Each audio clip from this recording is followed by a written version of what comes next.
నమస్కారం అండి. This is hashtag U. చెప్పాలంటేనే నాకు నవ్వొస్తుంది. చిక్కితే చెక్కేస్తారు. ఎవరిని? పూజకు పనికిరాని పువ్వు, ఒత్తులేని దీపం, మనకి కొండెక్కిపోయిన రాజీవ్‌ని పోలీసులు చిక్కితే చెక్కేస్తారు అన్న సిట్యుయేషన్ వచ్చేసింది ఏపీలో. హత్యాయత్నాలు గదా! మామూలు విషయాలు కాదు. అందుకనే ఈ మాట విప్పాల్సొస్తుంది. ఎప్పుడైతే ఇది 7 ఏళ్ల పైన పడే శిక్షలు, హత్యాయత్నాలు మొత్తం డిజిటల్ ఎవిడెన్స్ ఆళ్ళ వైఫ్ సబ్మిట్ చేసిందంటండి మేఘన. పాపం ఆవిడ అని చెప్తుంటే కూడా నాకు బాధగా ఉంది. అసలు మేఘనా గారి ఫోటో ఎక్కువ ప్రచారం చేయకూడదు. ఈ వదిలిచ్చేసుకున్న తర్వాత ఈ క్యాండిడేట్‌ని హాయిగా మళ్ళీ పెళ్లి చేసుకొని సుఖంగా ఉండాలి ఆ అమ్మాయి. లేకపోతే సింగిల్‌గా ఉన్నా కూడా పీస్‌ఫుల్‌గా ఉండాలి. ఈళ్ళతో అటాచ్ అవ్వకూడదు. కర్మ. సో, ఏమైందంటే ఈ ఒత్తులేని దీపం తర్వాత ఆ కుటుంబం, ఇంట్లో హారతి మోగిచ్చిన అమ్మ, దాని తర్వాత దీపం వెలిగించిన నాన్న, దాని తర్వాత కుటుంబ సభ్యులందరూ పరారులో ఉన్నారు. మొత్తం పరారు. ఎక్కడికెళ్ళి దాక్కుంటారో ఎవరికీ తెలీదండి. ఒక్కసారి కేసులు పడగానే మొత్తం పారిపోతా ఉంటారు. ఈ పారిపోయిన బ్యాచ్‌లో ఇప్పుడు కొత్తగా మొన్నటిదాకా సీదిరి అక్కడక్కడే తిరుగుతూ లాస్ట్‌కి బయటకొచ్చాడు. ఈరోజు పారిపోయిన జోగి కుటుంబం. ఈ జోగ్ కుటుంబంలో విచిత్రం ఏంటంటే ఆళ్ళావిడ చెప్తానే ఉంది. దేనికి పనికిరాడు అని చెప్పి. పనికిరానడికి పౌరుషం ఎందుకు? పోలీసుల దగ్గర లొంగిపోతే పోద్ది గదా! అది లేదు. పరారికెళ్ళిపోయాడు. నిన్న మనం బయటకొచ్చిన విషయం పొద్దున్నే మాట్లాడుకున్నాం. ఏంటి? అగ్రిగోల్డ్ కేస్ పడిన వెంటనే అతను బయటకు రాగానే అక్కడ ఒక చర్చ్ ఫౌండర్ కూతురుతో నిశ్చితార్థం చేసుకొని దాని తర్వాత వాళ్ళు ఇమ్మీడియట్‌గా అంటే జస్ట్ ఒక 2, 3 రోజుల్లోనే మాకు ఈ సంబంధం వద్దన్నారంట. అంటే ఆళ్ళు ఇలా బ్రేస్‌లెట్, ఉంగరాలు, గొలుసులు పెడతారు గదండీ! అయన్నీ కూడా లాక్కెళ్ళిపోయినట్టున్నారు. మొత్తం అంతా లాక్కెళ్ళిపోయి ఏం లేని ఈ క్యాండిడేట్‌కి మా కూతురినిచ్చి జీవితం బలి చేద్దాం అనుకుంటున్నావా?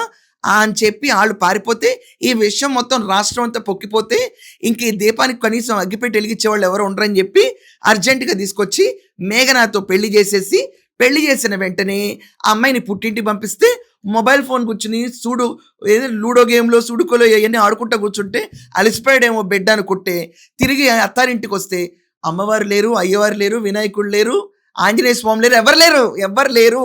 ఎలిగించుకోవడానికి సైకిల్ బ్రాండ్ అగరబత్తి కూడా లేదు. ఏమీ లేని సిట్యుయేషన్‌లో ఏంటి అత్తయ్య మన ఇల్లు ఇలా బోసిపోయిందని అడిగితే, మనం ఇది కాదమ్మా, మనం మొత్తం ఎప్పుడో మారిపోయాం, మనం క్రైస్తవులని చెప్తే షాక్. బ్రహ్మానందం గారి చెవుల్లోంచి పొగొస్తుంది చూడండి, ఆ లెవెల్‌లో షాక్ అయిపోయింది. దాని తర్వాత ఆ అమ్మాయి కష్టాలు అందరికీ తెలిసినయే.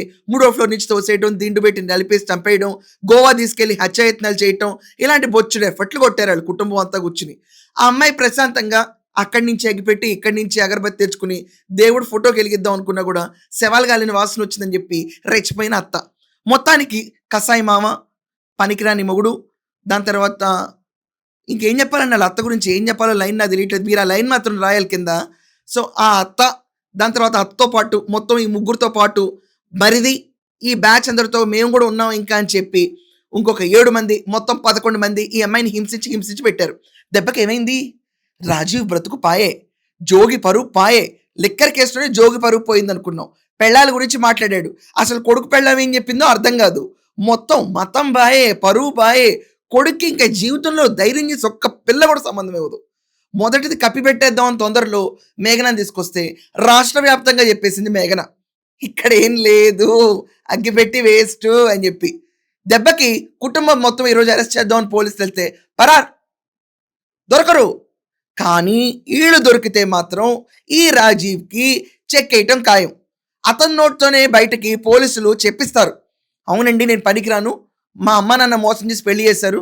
నాకు ఆ కటింగ్‌లన్నీ ఇచ్చారు తప్ప బయట బ్యానర్‌లు ఎయిటర్ ఎయిర్‌పోర్ట్ నుంచి వచ్చేది ఎయండి ఇక్కడ.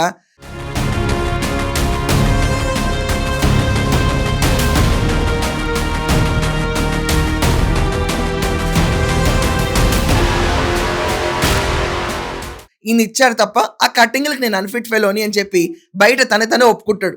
ఏ మొహం పెట్టుకొని ఇంకా పబ్లిక్‌లోకొస్తారండి. కోడళ్ళే ఏడ్చి చస్తుంటే ఈళ్ళ కుటుంబాల్లో.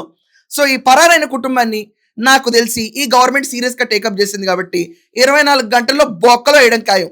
ఆ ఈడ్చుకెళ్ళే దృశ్యాలు నేను మాత్రం మీ ముందుకు ఖచ్చితంగా తీసుకొస్తాను. ఈ రోజు రాత్రికి ఇంతేనండి న్యూసు.